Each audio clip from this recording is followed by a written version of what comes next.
السلام علیکم ورحمۃ اللہ۔ محترم میرے پیارے ساتھیوں، صحابہ کرام کو منافق کہا، آخر کیا حقیقت ہے؟ صحابہ کے مسئلہ پر تمام سوالوں کا جواب سنیے حضرت مولانا سلمان ندوی صاحب، بہت ہی خوبصورت خطاب ہے، سامعین کرام ضرور سنیے اور ہمارے اس چینل کو سبسکرائب کیجئے تاکہ نئے نئے بیانات آپ کو سننے کو ملے۔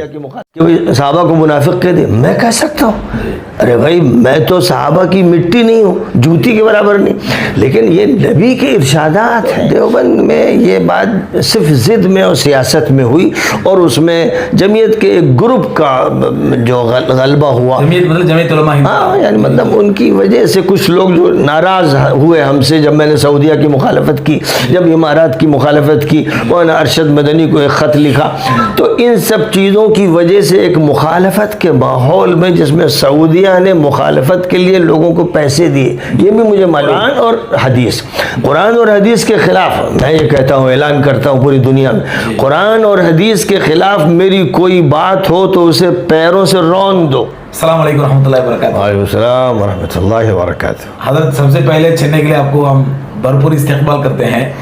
جزاکم اللہ خیران۔ اللہ جل وعلا آپ کو، آپ کے آوری کو قبول کرے، آپ سے امت کو بہت فائدہ پہنچائے انشاءاللہ۔ حضرت، لیکن آپ کا آوری سے پہلے آپ کے بارے میں افواہیں بہت اڑنے لگا یہاں چنئی کے اندر۔ جی کیا ہے، حضرت نے شیعوں کے سپورٹ میں بات کرتے ہیں، صحابہ کو حضرت نے بہت توہین کر لیا، صحابہ کے بارے میں بہت گستاخی کر رہے ہیں، اس طرح کے بہت افواہیں آپ کے بارے میں، مجھے بھی بہت لوگ ویڈیو بھیجے تھے، یہ ویڈیو میں ایسا بولے ہیں، یہ ویڈیو میں ایسا بولے بول کے۔ اس کے بارے میں چند سوالات آپ سے پوچھنا چاہتا ہوں حضرت انشاءاللہ۔ سب سے پہلے حضرت، آپ نے جی آپ کی طرف سے چند الفاظ بول دیجیے انشاءاللہ۔ الحمدللہ والصلاة والسلام علی رسول اللہ۔ میں مدراس شہر میں موجود ہوں، جس کو چنئی اب کہا جاتا ہے، اور بار بار یہاں حاضری ہو چکی ہے، اور یہاں کی مساجد میں بھی اور یہاں کے حالوں میں خطابات ہو چکے ہیں، یہاں کے علماء بھی واقف ہیں، اور یہاں کا جو انٹلیکچول طبقہ ہے وہ بھی واقف ہے، براہ راست میرے ان سے روابط اور تعلقات ہیں۔ حضرت مولانا منصور اسلم صاحب ندوی دامت برکاتہم ہمارے بہت سے کاموں میں سرپرستی فرماتے ہیں۔ دارالعلوم ندوۃ العلماء میں ایک شعبہ تحقیق کا قائم کیا گیا، اور تصنیف و تالیف کا، اس کی سرپرستی کی مولانا منصور صاحب نے ذمہ داری لی، اور مولانا شمس الدین صاحب ماشاءاللہ ایسے رحال اور جوال ہیں، دنیا دیکھتے ہیں، سفر دنیا کے کرتے ہیں، عمرے اور حج پر بھی لوگوں کو لے جاتے ہیں، اور مستقل اپنے چینل کے ذریعے لوگوں کی رہنمائی کرتے ہیں، اور مجھے بڑی خوشی ہے، میرے لیے سعادت کی بات ہے کہ مولانا شمس الدین صاحب ہمارے اس سفر میں ہمارے محسن ہیں، رفاقت کا بھی حق ادا کیا اور ضیافت کا بھی حق ادا کیا۔ اب آپ جو بات فرما رہے ہیں کہ بہت سی افواہیں ہیں، واقعہ یہ ہے کہ جو افراد کسی وجہ سے دشمنی کرنے لگتے ہیں تو وہ افواہوں کا طریقہ اختیار کرتے ہیں، جو شریعت میں جائز نہیں ہے۔ شریعت کا حکم یہ ہے کہ سنی سنائی باتوں کو جو پھیلاتا ہے وہ جھوٹا ہے، تو اس لیے حدیث کی مخالفت کرتے ہیں۔ کذبا ان یحدث بکل ما سمع، تو نبی پاک علیہ الصلوۃ والسلام نے بھی اور قرآن پاک کی آیات نے یہ حکم دیا ہے کہ پورے تثبت کے ساتھ اور تحقیق کے ساتھ بات ہونی چاہیے، اور میں تو دعوت دیتا ہوں، جو اختلافی مسائل پیش کیے جاتے ہیں میں دعوت دیتا ہوں علماء کو، ندوے کے، دیوبند کے، کہ ان پر بات کرنی چاہیے، علمی جو طریقہ کار ہے اس کو اختیار کرنا چاہیے۔ جیسے درجے میں استاد اور طلبہ بیٹھتے ہیں، اور استاد طلبہ سے کہتا ہے کہ سوال کرو، اور ان کے سوالات کے جوابات دیتا ہے، ویسے ہی میرا یہ کہنا ہے ان علماء سے جو میرے شاگرد بھی ہیں، اور ان سے جو میرے معاصر بھی ہیں، اور ان سے جو میرے بڑے بھی ہیں، کہ لوگوں کو یہ طریقہ سکھانا چاہیے کہ لوگ بیٹھ کر آپس میں علمی بات کریں۔ قرآن پاک کہتا ہے وَجَادِلْهُمْ بِالَّتِي هِيَ أَحْسَنُ، قرآن پاک نے جہاں دعوت کا حکم حکم دیا ہے ادع الی سبیل ربک بالحکمت والموعظۃ الحسنۃ وجادلہم باللتی ہی احسن، کہ اپنے پروردگار کے راستے کی طرف بلاؤ حکمت اور دانش مندی سے، اور اچھے طریقے پر واز کہو جو دل پر اثر انداز ہو، اور بحث کرنے کی نوبت آئے تو بحث کرو اچھے طریقے پر، یعنی اخلاق کے ساتھ، ادب کے ساتھ، محبت کے ساتھ، کہ بھئی حق سمجھنا ہے۔ ظاہر ہے کہ امام ابو حنیفہ امام شافعی میں بہت سے مسائل میں اختلاف ہے، امام مالک میں اور امام ابو حنیفہ میں اختلاف، امام اوزاعی میں اور امام مالک میں اختلاف، صحابہ کرام رضی اللہ عنہم اجمعین میں آپس میں بہت سے اختلاف رہے، کوئی ہاتھ یہاں باندھتا تھا، کوئی ناف کے اوپر، کوئی ناف کے نیچے، کوئی آمین بالجہر کہتا تھا، کوئی آمین بالسر کہتا تھا۔ یہ سب صحابہ کے اعمال ہیں، اور صحابہ کے یہ اعمال تابعین تک منتقل ہوئے، ائمہ مجتہدین تک منتقل ہوئے، انہوں نے پھر اپنے اپنے اعتبار سے تحقیق کر کے فتوے دیے۔ تو ان کے ہزاروں مسائل میں اختلاف کے باوجود کسی کی بے ادبی نہیں، کسی کی بے تعظیمی نہیں، امام ابو حنیفہ بھی معظم، امام مالک بھی معظم، امام شافعی بھی معظم، امام احمد بھی معظم، اور ان کے علاوہ دیگر ائمہ فقہا اور ائمہ محدثین کی تعظیم ہونی چاہیے، ادب ہونا چاہیے۔ یہ بات خاص طور پر ذہن میں رکھنی چاہیے۔ امام بخاری اور امام مسلم نے متعدد شیعہ علماء سے تلمذ اختیار کیا، اسے حدیثیں لی ہیں اپنی کتاب میں، مرجئہ علماء سے لی ہیں، خوارج علماء سے لی ہیں، اور میں نے اس پر تحقیقی رسالہ لکھا ہے، اور جو محدثین نے ان کے جو نام دیے ہیں وہ پیش کیے۔ اگر یہ سب باتیں کی جائیں گی، سنیت اور شیعت کے جھگڑے اور تکفیر کے طریقے، تو پھر صحیح بخاری چھوڑنی پڑے گی، صحیح مسلم کو ترک کرنا پڑے گا، اور محدثین کو ترک کر دینا ہوگا۔ تو یہ غلط پروپیگنڈا ہے، تحقیق والا راستہ اختیار کرنا چاہیے۔ اور جہاں تک تعلق ہے حدیث کا، تو یہ ایک بڑا فتنہ پہلے اٹھا تھا سر سید کے دور میں انکار حدیث کا۔ آج بہت تعجب مجھے اس پر ہو رہا ہے کہ علماء کا ایک چھوٹا سا حلقہ ہے، وہ بڑے مدارس میں بھی ہے، جو انکار حدیث کے فتنے میں مبتلا ہو رہے ہیں، اور یہ علماء کی ذمہ داری ہے۔ میں تو 40 سال سے حدیثیں پڑھا رہا ہوں، علوم حدیث پڑھا رہا ہوں، دنیا کے سب سے بڑے عالم شیخ عبد الفتاح ابو غدہ سے میں نے پڑھا، حضرت مولانا محمد زکریا کاندھلوی رحمۃ اللہ علیہ سے میں بیعت ہوں اور ان کی خدمت میں حاضر ہوتا رہا، مولانا ابو الحسن علی حسنی میرے بزرگ بھی اور مربی بھی اور نانا بھی، اور بڑے بڑے علماء سے میرا تعلق رہا اور ہے۔ تو ظاہر ہے کہ جو باتیں چلائی جاتی ہیں وہ کسی وجہ سے دشمنی میں اور سیاست کا موضوع بنا کے چلائی جاتی ہیں، جو نہیں کرنا چاہیے۔ تو میرا یہ کہنا ہے کہ ایک فتنہ انکار حدیث کا پھر پیدا ہو گیا ہے، یعنی جو صحیح حدیثیں ہیں جب ان کو پیش کیجئے تو بہت سے لوگ ان کا انکار کر دیتے ہیں یا ان کی بیجا تعویل کرتے ہیں۔ یہ بہت خطرناک فتنہ ہے۔ مثلا میں نے بتایا کہ حدیث متواتر ہے، جو حدیث محدثین کے ہاں متواتر ہے، یعنی امام ذہبی کے ہاں، امام ابن حجر کے ہاں، امام سیوطی کے ہاں، امام عجلونی کے ہاں، شیخ البانی کے ہاں، جو حدیث متواتر و مشہور ہے کہ نبی پاک علیہ السلام نے اپنے حج سے واپسی پر 18 ذی الحجہ کو غدیر خم میں اجتماع کر کے یہ فرمایا تھا، من کنت مولا فعلی مولا، میں جس کا ولی ہوں علی اس کے ولی ہیں۔ اور اسی کے ساتھ ساتھ یہ فرمایا تھا کہ ترکت فیکم ثقلین لن تضلوا ما تمسکتم بہما کتاب اللہ وعطرتی اہل بیتی۔ یہ حدیث صحاح میں موجود ہے، سنن میں موجود ہے، معاجم میں موجود ہے، اور متواتر حدیث ہے کہ میں نے تم میں 2 بھاری ذمہ داریاں چھوڑی ہیں، اگر تم ان کو مضبوطی سے تھامے رہے تو ہرگز گمراہ نہیں ہوگے۔ ایک اللہ کی کتاب، دوسرے میرے اہل بیت۔ جس وقت یہ آپ بات کہہ رہے تھے، آپ کھڑے تھے اور حضرت علی کا ہاتھ پکڑے ہوئے تھے، ان کو بھی کھڑا کر کے صحابہ جو 40,000 کے قریب تھے ان کے سامنے آپ نے یہ بات فرمائی، اور ظاہر ہے کہ اس وقت اہل بیت کے ذمہ دار حضرت علی تھے۔ تو اب حضرت علی کے بارے میں امام احمد کہتے ہیں، امام نسائی کہتے ہیں، امام حاکم کہتے ہیں، بڑے بڑے محدثین کا یہ کہنا ہے کہ ان کے مناقب اور فضائل کے بارے میں جتنی حدیثیں ہیں وہ کسی صحابی کے بارے میں نہیں۔ یہ ایک واقعہ ہے اور وہ حدیثیں موجود ہیں۔ تو اب یہ حدیث جو حدیث ثقلین کہلاتی ہے، غدیر خم کے موقع پر جو سامنے آئی، بے شمار اہل سنت اس کا انکار کرتے ہیں۔ اب اس کا انکار کرنے کا مطلب یہ ہے کہ وہ نبی پاک علیہ السلام سے ثابت شدہ قطعی حدیث کا انکار کر رہے ہیں. یہ انکار حدیث کا نیا فتنہ ہے. اور جس طرح اس وقت انکار حدیث کے فتنے کا مقابلہ ہمارے علماء نے کیا, مولانا مناظر حسن گیلانی نے کیا, مولانا حبیب الرحمن اعظمی نے کیا, مولانا سید سلیمان ندوی نے کیا, آج کا جو فتنہ انکار حدیث ہے اس کا مقابلہ اللہ کا فضل ہے کہ میں کر رہا ہوں. اب ظاہر ہے کہ جو حدیث کا انکار کر رہا ہے, جب میں یہ کہتا ہوں کہ وہ بہت بڑا جرم کر رہا ہے تو میرا دشمن بن جاتا ہے. اور پھر وہ یہ کہتا ہے کہ یہ تو شیعوں کی حدیث. ارے بھائی, تمام اہل سنت کی مرجع کتابوں میں یہ حدیث ہے اور وہی کہہ رہے ہیں کہ متواتر ہے. تو اگر میں اس کا تذکرہ کر رہا ہوں تو شیعیت کا الزام لگایا جا رہا ہے. تو اب عجیب تماشا ہے. ابھی جو الزام لگانے والے کوئی بھی لگائیں گے, آپ جو بولے تھا دشمنی کا راستہ جو ہے افواہیں ہیں, دشمنی کی دکھانے کا راستہ جو ہے افواہیں ہیں.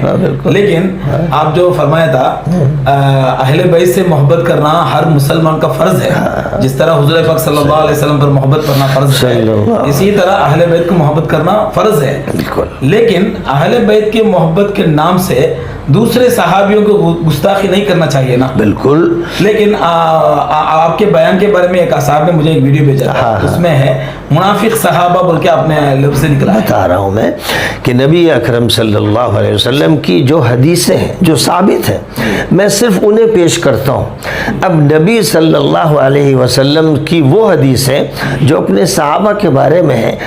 مسلم کی حدیث ہے, صحیح مسلم کی, کہ نبی پاک علیہ السلام نے یہ بات ارشاد فرمائی کہ میرے صحابہ میں 12 منافق ہیں. اللہ اکبر. حضرت حذیفہ ابن الیمان جو نبی پاک کے رازدان تھے, صاحب و سر رسول اللہ صلی اللہ علیہ وسلم, وہ یہ حدیث نقل کر رہے ہیں. مسلم میں یہ حدیث موجود ہے, 5113 نمبر ہے حدیث کا. یہ نمبر ہے کہ میرے صحابہ, یہ اس وقت کی بات ہے جب آپ غزوہ تبوک کے لیے جا رہے تھے, اس وقت کی یہ بات. دوسرے حضرت زید ابن وہب, حضرت حذیفہ اور دیگر حضرات صحابہ سے یہ منقول ہے کہ نبی صلی اللہ علیہ وسلم نے اپنے منافق صحابہ کے نام حضرت حذیفہ کو بتائے. جی. حضرت حذیفہ ابن الیمان حضور کے رازدار تھے. حضور صلی اللہ علیہ وسلم کے منہ مبارک سے نکلا ہے الفاظ. جی ہاں, صحابہ منافق. جی مطلب یعنی وہ تو مسلم کی حدیث ہے. جی, مسلم میں صحیح حدیث ہے. یہ حدیث جو ہے یہ تفسیر طبری میں جلد 11 صفحہ 646, کنز العمال میں جلد 13 صفحہ 344, المطالب العالیہ جو حافظ ابن حجر کی کتاب ہے اس میں جلد 14 صفحہ 702 حضرت حذیفہ ابن الیمان کی یہ حدیث ہے کہ نبی نے منافق صحابہ کے نام انہیں بتائے. پھر اس کے بعد یہ روایت موجود ہے کہ حضرت عمر رضی اللہ تعالی عنہ نے حضرت حذیفہ سے یہ سوال کیا, باللہ منہم انا, کیا میں بھی ان میں سے ہوں؟ تو انہوں نے کہا نہیں, آپ نہیں, لیکن یہ کہ جن کے نام ہیں. لیکن ایک سوال پیدا ہوتا ہے حضرت, ایک منافق کیسا صحابہ ہو سکتے ہیں, ایک صحابہ کیسا منافق ہو سکتے ہیں؟ یعنی اب یہ ظاہر ہے کہ اللہ نے اپنے نبی کو بھیجا اور نبی کو کسی نے مانا کسی نے نہیں مانا. عبداللہ ابن ابی اور اس کی پوری جماعت جو مسلمان ہوئی لیکن نبی کے خلاف سازشیں کرتے تھے. اور یہی وہ لوگ تھے کہ جب جنگ احد کا مشورہ ہو رہا تھا 1000 صحابہ مسجد نبوی میں موجود تھے, لیکن جب نبی صلی اللہ علیہ وسلم ان کو لے کر چلے احد پہاڑ کی طرف, تو آدھے راستے سے عبداللہ ابن ابی نے بغاوت کی اور کہا کہ ہمارے لوگ واپس چلے, ہم لوگ نہیں جائیں گے. تو 300 صحابہ عبداللہ ابن ابی کے ساتھ نبی کے خلاف بغاوت کرتے ہوئے واپس گئے. تمام محدثین لکھتے ہیں کہ کسی کو اختلاف نہیں اس میں. تب آپ سوچئے کہ نبی کے خلاف بغاوت اور اتنے سنگین موقع پر, اور جنہوں نے کی وہ سب صحابہ تھے, مشورے میں بیٹھے تھے. جماعت کا مشورہ ہوتا ہے تو ظاہر ہے کہ وہ اس میں منافق تو نہیں ہونے چاہیے, لیکن نبی کے مشورے میں 1000 صحابہ بیٹھے تھے. اس کے بعد 300 یہ صحابہ عبداللہ ابن ابی کے کہنے پر واپس ہوئے اور بغاوت کی انہوں نے۔ پھر قرآن میں یہ کہا گیا فَمَا لَكُمْ فِي الْمُنَافِقِينَ فِئَتَيْنِ وَاللَّهُ أَرْكَسَهُمْ بِمَا كَسَبُوا، کیونکہ جو صحابہ نبی کے ساتھ جا رہے تھے انہوں نے نبی سے یہ کہا کہ انہوں نے جو بغاوت کی ہے ہمیں پہلے ان کو مارنا چاہیے۔ نبی پاک علیہ السلام نے فرمایا کہ دشمن سر پہ کھڑا ہوا ہے اور خانہ جنگی سے بچنا ہے، عبداللہ ابن ابی کا یہ ٹولہ ہے، تو اس لیے آپ نے ان کو چھیڑا نہیں، اور وہ مدینہ منورہ واپس چلے گئے اور مسلمانوں پر تبصرہ کرتے رہے۔ حضرت عائشہ صدیقہ رضی اللہ تعالی عنہ پر الزام لگایا عبداللہ ابن ابی نے۔ آپ صحابہ پر جو کتابیں لکھی گئی ہیں جیسے الاستیعاب ہے، الاصابہ، اس میں عبداللہ ابن ابی کا نام صحابہ میں ہے۔ اچھا، یہی تو میں کہ پڑھتے نہیں لوگ۔ عبداللہ ابن ابی جو سردار منافقین ہے بالاتفاق، سبحان اللہ، اس کا نام صحابہ میں لکھا ہوا، کیونکہ نبی کے ساتھ اٹھتا بیٹھتا، سفر میں ساتھ جاتا اور مسلمان شمار ہوتا تھا۔ تدفین ہوئی، حضور نے نماز پڑھائی، یہ سب ہوا۔ تو اب جب عبداللہ ابن ابی جیسا انسان صحابہ میں شمار ہے تو ظاہر اس کے ٹولے کے جتنے لوگ تھے سب کا شمار ہے۔ تو عبداللہ ابن ابی نے حضرت عائشہ پر الزام لگایا۔ اس لیے پھر حضرت ہر صحابہ کے اوپر ہمارا نظر بد نظر نہیں ہوا کیا؟ نہیں، ابھی بتاتا ہوں۔ تو الزام لگایا، اس الزام میں وہ سب شریک ہوئے جو عبداللہ ابن ابی کے ٹولے کے لوگ تھے، وہ سب صحابہ تھے۔ اور قرآن پاک میں یہ بات کہی گئی کہ جن لوگوں نے الزام لگایا ہے اے مسلمانوں، صحابہ کو مخاطب کرتے ہوئے، وہ تمہیں کا ایک گروہ ہے۔ فرمائے ان الذین جاؤوا بالافک عصبۃ منکم، یعنی فرمایا من الیہود یا من المشرکین، اے صحابہ وہ جو گروہ ہے جس نے عائشہ صدیقہ پر الزام لگایا وہ تمہارا گروہ ہے۔ تو بہرحال اب حضرت حذیفہ کی حدیث ہو گئی، اور یہ حدیث جو صحیح بخاری کی ہے کہ نبی پاک علیہ السلام سے حضرت عائشہ پر جب الزام لگایا عبداللہ ابن ابی نے تو حضرت عمر نے کہا یا رسول اللہ دعنی اضرب عنق هذا المنافق، حضور اجازت دیجئے اس منافق کی میں گردن مار دوں۔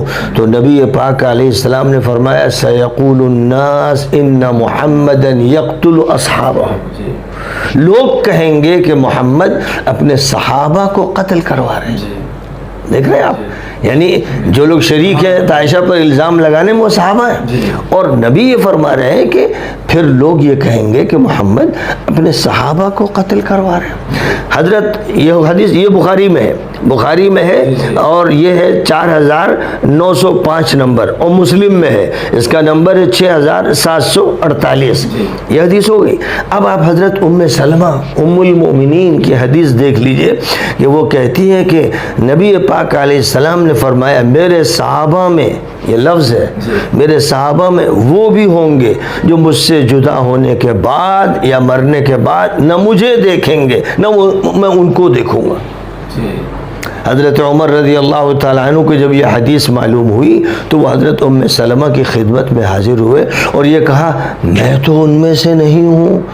تو فرمایا حضرت ام سلمہ نے آپ ان میں سے نہیں ہیں، لیکن اب میں کسی کو نہیں بتاؤں گی کہ کس کا نام ہے کس کا نام نہیں۔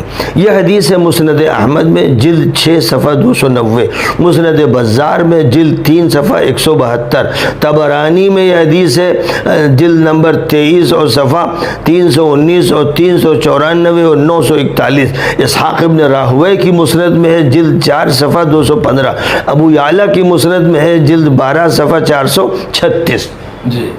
سارے حوالے ہماری کتابوں کے اتنے ماشاءاللہ حوالے ہونے کے بعد، اتنے علمی آپ بحث ہونے کے بعد، کس طرح دارالعلوم دیوبند نے آپ کے اوپر مخاطبہ دیا؟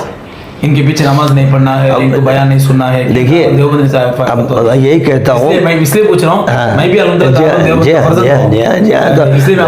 دیکھیے دارالعلوم دیوبند میں ایک طرف وہ بھی دارالعلوم ہے جو مولانا سفیان قاسمی صاحب کی نگرانی میں چل رہا ہے، اس نے کوئی نہ فتویٰ دیا نہ مخالفت کی، میں وہاں جاتا ہوں سب سے ملتا ہوں۔ یہاں پر یہ بات جو ہوئی میرے نزدیک وہ دارالعلوم کا فتویٰ نہیں، وہ جمعیت کا ایک حلقہ ہے، اس کے دباؤ میں یہ فتویٰ صادر ہوا، اور میں نے ان کو دعوت دی کہ بھائی آئیے بات کیجئے۔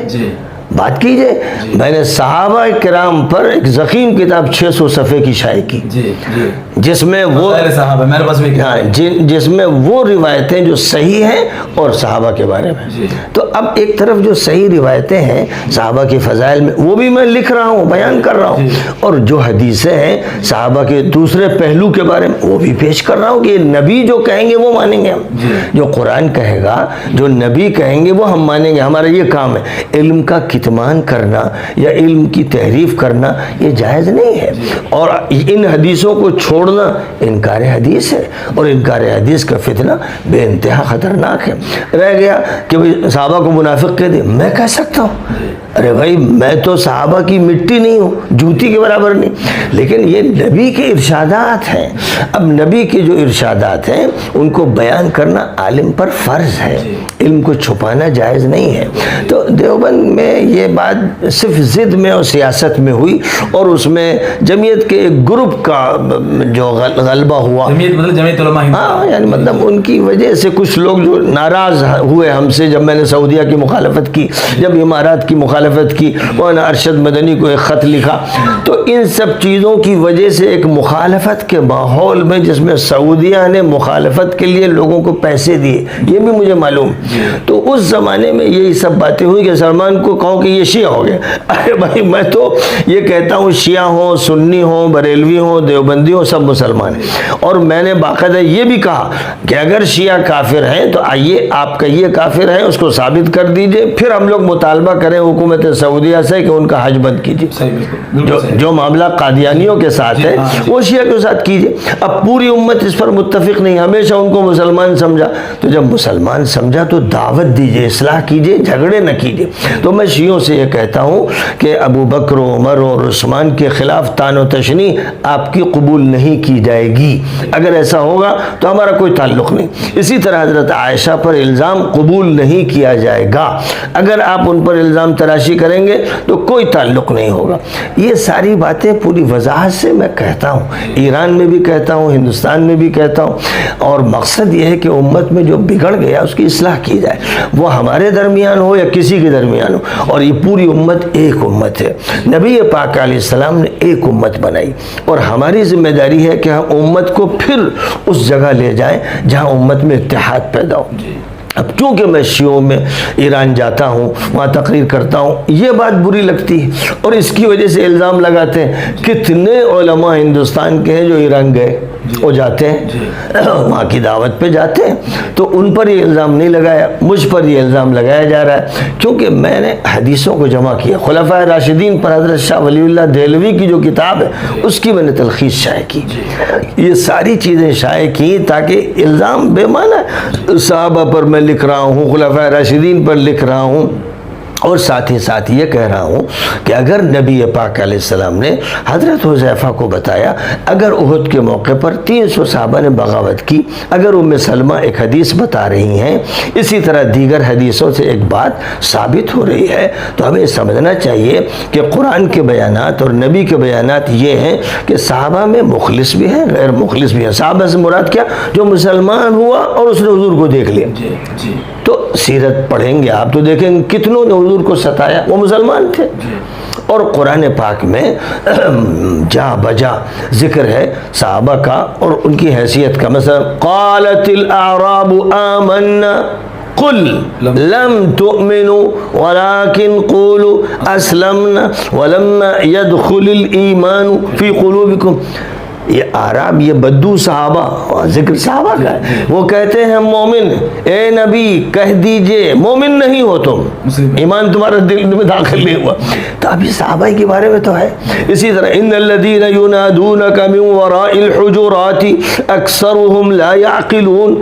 اے نبی جو لوگ آپ کے گھر کے باہر سے آپ کو پکارتے ہیں یا محمد یا محمد, ان میں سے اکثر بے عقل ہیں. یہ صحابہ ہی تو ہے, ذکر صحابہ کا ہے. اور وہ جو آیت کریمہ ہے جس میں یہ بات ارشاد فرمائی گئی ہے کہ جو خبر لے کر آئے کوئی فاسق، ان جاءکم فاسق بنبأ فتبینوا، کوئی بھی فاسق خبر لے کر آئے تو تحقیق کرو۔ یہ آیت کریمہ اس وقت نازل ہوئی جب صحابی ولید ابن عقبہ ایک غلط خبر لے کر نبی کے پاس آئے اور حضور پاک علیہ السلام نے حضرت خالد ابن الولید کو بھیجا کہ وہاں جائیں اور جا کر سرکوبی کریں، تو وہ گئے تو معلوم ہوا کہ انہوں نے غلط بیانی کی ہے، ولید ابن عقبہ نے غلط بات کہی ہے، تو اس سلسلے میں یہ آیت نازل ہوئی۔ تمام مفسرین ولید ابن عقبہ کا نام لکھتے ہیں اس موقع پر۔ اس میں ایک اشکال ہے، اللہ رب العالمین صحابہ کے بارے میں اکثرهم لا يعقلون بول رہا ہے اور اذا جاءكم فاسق بول رہا ہے، یہ اللہ کا حق ہے اپنے صحابہ کو یہ الفاظ استعمال کرنے کے؟ نہیں، اللہ کا کیا حق ہے حضرت؟ ارے قرآن میں جو بات آئی اسے نہیں بیان کریں گے آپ؟ جو بات قرآن میں ہے اس کو بیان کرنا ذمہ داری ہے عالم کی۔ پھر جو بات نبی کہہ رہے ہیں، قرآن کہہ رہا ہے اور نبی کہہ رہے ہیں، اس کو نہیں بیان کریں گے تو دین میں تحریف ہو جائے گی، دین بدل جائے گا، دین کی صحیح تصویر باقی نہیں رہے گی۔ ہمیں یہ دیکھنا چاہیے کہ نبی پاک علیہ السلام نے جن صحابہ کے مناقب اور فضائل بیان کیے ہم ان سے استفادہ کریں، جن کے بارے میں کچھ نہیں بیان کیا ہے ہم دیکھیں کہ ان کی زندگی کیسی تھی۔ اگر ان کی زندگی میں ایمان اور عمل صالح کے خلاف کوئی بات تھی، کوئی ظلم تھا، زیادتی تھی، فلاں تھی، تو ہم ان کے ساتھ وہ موقف اختیار کریں گے جو قرآن کہتا ہے اور جو نبی نے فرمایا۔ تو بات صرف اتنی ہے، قرآن اور حدیث، قرآن اور حدیث کے خلاف میں یہ کہتا ہوں، اعلان کرتا ہوں پوری دنیا میں، قرآن اور حدیث کے خلاف میری کوئی بات ہو تو اسے پیروں سے رون دو۔ سبحان اللہ۔ جی جی، میں جو بات بھی کہتا ہوں قرآن اور حدیث کے مطابق، اس سے ہٹ کر کوئی بات بھی اگر ہے، آپ اگر یہ سمجھتے ہیں کہ میں نے جب کہا کہ بھئی حضرت حذیفہ کی حدیث میں یہ منافق صحابہ کا ذکر ہے، یوں کہا، آپ کہتے ہیں کہ اس میں ایک بات ہے، ابھی تک آپ کو شیعہ کے مائل بول رہے تھے، اب یہ الفاظ سنیں گے قرآن حدیث میں کے علاوہ کچھ نہیں بولوں گا، آپ کو غیر مقلد ہم بولیں گے۔ اس کی دیکھیے کچھ بھی بولے، اللہ تعالیٰ نے ہم لوگوں کو جو حکم دیا ہے وہ اسی کا دیا ہے، اور نبی پاک علیہ السلام نے فرمایا ترکت فیکم امرین لن تضلوا ما تمسکتم بہما کتاب اللہ و سنتی۔ جی، دو چیزیں چھوڑی، دو چیزیں بس، قرآن اور سنت۔ اور قرآن آخری اس کا لفظ ہے، یہ شیعہ لوگ جو ہیں پورے اہل سنت الجماعت صحابہ کرام کو رضی اللہ عنہ بولتے ہیں، چاہے حضرت علی ہو، چاہے حضرت حسن ہو، حسین ہو، سب کو رضی اللہ عنہ بولتے ہیں۔ لیکن شیعہ لوگ جو ہیں اس میں مختلف ہو گئے، حضرت علی علیہ السلام بول رہے ہیں، حضرت حسین علیہ السلام، یہ بھی پورا کر دیتا حضرت۔ اسی طرح آپ کے کتاب میں بھی، آپ کے بیان میں بھی حضرت علی علیہ السلام بول رہے ہیں اور کتاب میں بھی فاطمہ علیہ السلام بول رہے ہیں، اس کا کیا وجہ ہے؟ اس کی وجہ یہ ہے کہ عام طور پر اہل سنت میں جہالت ایسی ہو گئی ہے کہ وہ سمجھتے ہیں یہ شیعہ سنی باتیں ہیں۔ امام بخاری رحمۃ اللہ علیہ فاطمہ علیہ السلام کہتے ہیں، ہاں صحیح بخاری میں، صحیح بخاری میں امام نسائی، امام حاکم، یہ سب حضرات جب اہل بیت کا تذکرہ کرتے ہیں، یعنی حضرت علی کا یا حضرت فاطمہ کا یا حضرت حسن کا یا حضرت حسین کا، تو علیہ السلام بولتے ہیں حدیث کتابوں میں۔ جی ہاں بھائی، حدیث کی کتابوں میں علیہ السلام بولتے ہیں، اور اس کی وجہ یہ ہے کہ کیونکہ اللہ تعالیٰ نے جو بات فرمائی کہ بھئی نبی اور نبی کے آل پر درود پڑھو، سلام کہو، اور نبی نے ہمیں جو درود کا طریقہ بتایا جس کو نماز میں ہم نے اختیار کیا، اللہم صلی علی محمد و آل محمد کما صلیت علی ابراہیم وعلی آل ابراہیم، تو کسی حدیث میں وعلی اصحاب نہیں ہے، کسی حدیث میں نہیں، یہ تو ہم لوگوں نے بڑھا لیا، ورنہ ہر جگہ آل کا ذکر ہے۔ تو اب اس کا مطلب یہ ہوا کہ صلاۃ کا جو لفظ ہے، یہ درود جسے ہم کہتے ہیں، وہ حضور کے لیے ہے اور آل نبی کے لیے ہے، اس لیے علیہ السلام ان کے لیے خصوصی طور پر بولا جاتا ہے، اور یہ محدثین کا عمل ہے، لیکن لوگوں کو معلوم نہیں ہے، اور معلوم نہ ہونے کی وجہ سے وہ کہتے ہیں ارے